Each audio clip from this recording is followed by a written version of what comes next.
জানিয়ে দেব সর্বশেষ আপডেট বাংলা সংবাদ। শুরুতেই শিরোনাম। শুরুতেই জানাবো ইসকন নেতা চিন্ময় কৃষ্ণ দাস গ্রেপ্তার, বাংলাদেশকে হুঁশিয়ারি দিল ভারতের বিজেপি নেতা। এদিকে চিন্ময় কৃষ্ণ দাস ব্রহ্মচারীর জামিন নামঞ্জুর। জানাবো মির্জা ফখরুলের স্ট্যাটাস ঘিরে নানা ধরনের আলোচনা, থাকছে বিস্তারিত প্রতিবেদন। এবং সর্বশেষ জানাবো 5 আগস্টের বিপ্লব ইসলামিক বিপ্লবের পূর্বাভাস, বললেন মামুনুল হক। এতক্ষণ শুনছিলেন সংবাদ শিরোনাম, এখন থাকছে বিস্তারিত। ইসকন নেতা চিন্ময় গ্রেপ্তার, বাংলাদেশকে হুঁশিয়ারি দিল ভারতের বিজেপি নেতা। বাংলাদেশের ইসকন নেতা চিন্ময় কৃষ্ণ দাস ব্রহ্মচারীকে গ্রেপ্তারের ঘটনায় উদ্বেগ প্রকাশ করেছেন ভারতীয় জনতা পার্টি বিজেপি নেতা ও পশ্চিমবঙ্গ বিধানসভার বিরোধী দলনেতা শুভেন্দু অধিকারী।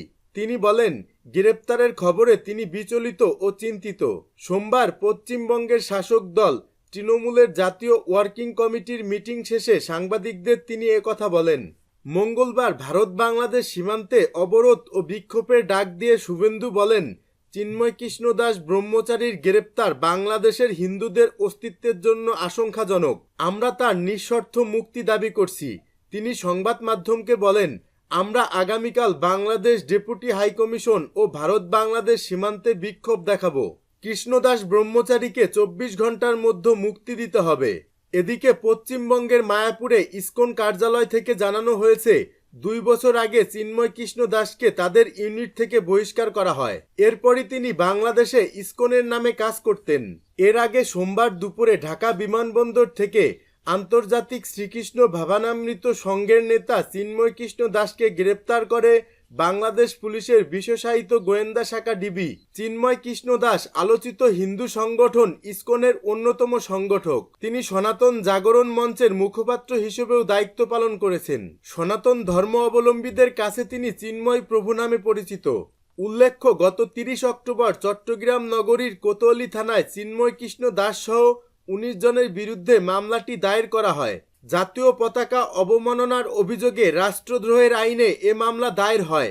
এ ঘটনায় 2 জনকে গ্রেপ্তার করে আইন শৃঙ্খলা বাহিনী। মির্জা ফখরুলের স্ট্যাটাস ঘিরে নানা ধরনের আলোচনা।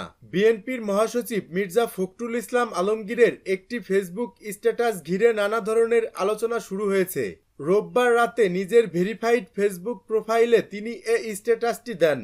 এই স্ট্যাটাসকে কেন্দ্র করে কৌতূহল সৃষ্টি হয়েছে। সেখানে বিএনপি মহাসচিব লেখেন, united we stand, divided we fall, যার বাংলা করলে দাঁড়ায় এক কথায় উত্থান, বিভেদ পতন। সোমবার দুপুর 12টা পর্যন্ত স্ট্যাটাসটি 2000-এর বেশিবার শেয়ার হয়েছে এবং তাতে রিয়াকশন পড়েছে 15,000-এর বেশি। স্ট্যাটাসের মন্তব্যের ঘরে একজন ব্যবহারকারী লেখেন, ভুল কোচ ধরলে গোল কিন্তু নিজেরাই নিজের জালে দেবে। আরেক ব্যবহারকারী লেখেন, খুনি হাসিনার নেতৃত্বে আওয়ামী লীগকে বাংলাদেশের জনগণ দেখতে চায় না। তাদের পুনর্বাসনের চিন্তা ভাবনা যারা করবে তাদের বিরুদ্ধে কঠোর ব্যবস্থা নেওয়ার অনুরোধ জানাচ্ছি। অন্যজন লিখেছেন, দিল্লির গুলামি বাংলাদেশে করতে দেওয়া হবে না। ফ্যাসিস্ট আওয়ামী লীগের পুনর্বাসনের চিন্তায় যারা মগ্ন তাদেরকে বাংলাদেশের জনগণ ঘৃণা ভরে প্রত্যাখ্যান করবে। বিএনপির মহাসচিব ফেসবুকে স্ট্যাটাস দেন না। তার এই স্ট্যাটাসকে বিশেষভাবে দেখছেন রাজনৈতিক বিশ্লেষকরাও। কারণ তিনি এমন সময় এই স্ট্যাটাস দিলেন যখন দেশে বিভিন্ন জায়গায় অরাজকতা চলছে। রাজধানীতে গত কয়েকদিন ধরেই ব্যাটারি রিক্সা চালকরা বিভিন্ন দাবি নিয়ে সড়কে নেমেছেন। এছাড়া বিভিন্ন শিক্ষা প্রতিষ্ঠানের শিক্ষার্থীদের মধ্যে সংঘর্ষ হচ্ছে। এদিকে রোববার প্রথম আলোর কাউরান বাজার অফিসে জিয়াফত ও গরু জবাই কর্মসূচি ডাকে একদল লোক। চিন্ময় কৃষ্ণ দাস ব্রহ্মচারীর জামিন নামঞ্জুর। বাংলাদেশ সম্মিলিত সনাতনী জাগরণ জোটের মুখপাত্র ও পুণ্ডরিক ধামের অধ্যক্ষ চিন্ময় কৃষ্ণ দাস ব্রহ্মচারীর জামিন নামঞ্জুর করেছেন আদালত। মঙ্গলবার দুপুর 12:15টার দিকে চট্টগ্রাম 6ষ্ঠ মেট্রোপলিটন ম্যাজিস্ট্রেট আদালতের বিচারক কাজী শরীফুল ইসলাম এ আদেশ দেন। এর আগে চিন্ময় কৃষ্ণ দাস ব্রহ্মচারীকে চট্টগ্রাম মেট্রোপলিটন পুলিশের কাছে হস্তান্তর করে ঢাকা মহানগর গোয়েন্দা পুলিশ। তার বিরুদ্ধে চট্টগ্রামে মামলা রয়েছে বলে জানায় পুলিশ। মঙ্গলবার সকালে ঢাকা মহানগর পুলিশের অতিরিক্ত পুলিশ কমিশনার রেজাউল করিম মল্লিক এ তথ্য নিশ্চিত করেন। পুলিশ সূত্রে জানা যায়, চিন্ময় কৃষ্ণ দাস ব্রহ্মচারীকে বর্তমানে সিএমপি কোতোয়ালি থানায় রাখা হয়েছে। চট্টগ্রামে তার বিরুদ্ধে রাষ্ট্রদ্রোহের একটি মামলা রয়েছে। সে মামলায় তাকে মঙ্গলবার দুপুরে আদালতে তোলা হয়। এর আগে সোমবার বিকেল 4:30টার দিকে বাংলাদেশ সনাতন জাগরণ মঞ্চের মুখপাত্র ও চট্টগ্রামের পুণ্ডরিক ধামের অধ্যক্ষ চিন্ময় কৃষ্ণ দাস ব্রহ্মচারীকে রাজধানীর বিমানবন্দর এলাকা থেকে গ্রেপ্তার করে ঢাকা মহানগর গোয়েন্দা পুলিশ ডিবি। বাংলাদেশ সনাতন জাগরণ মঞ্চ গত 25 অক্টোবর চট্টগ্রামে সমাবেশ করে। চিন্ময় কৃষ্ণ দাস এই মঞ্চেরও মুখপাত্র।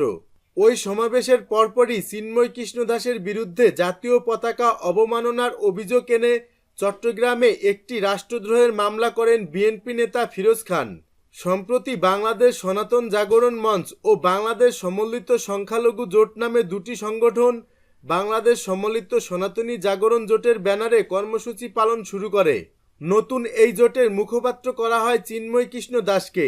কয়েকদিন এই জোট 8 দফা দাবিতে রংপুরে সমাবেশ করে।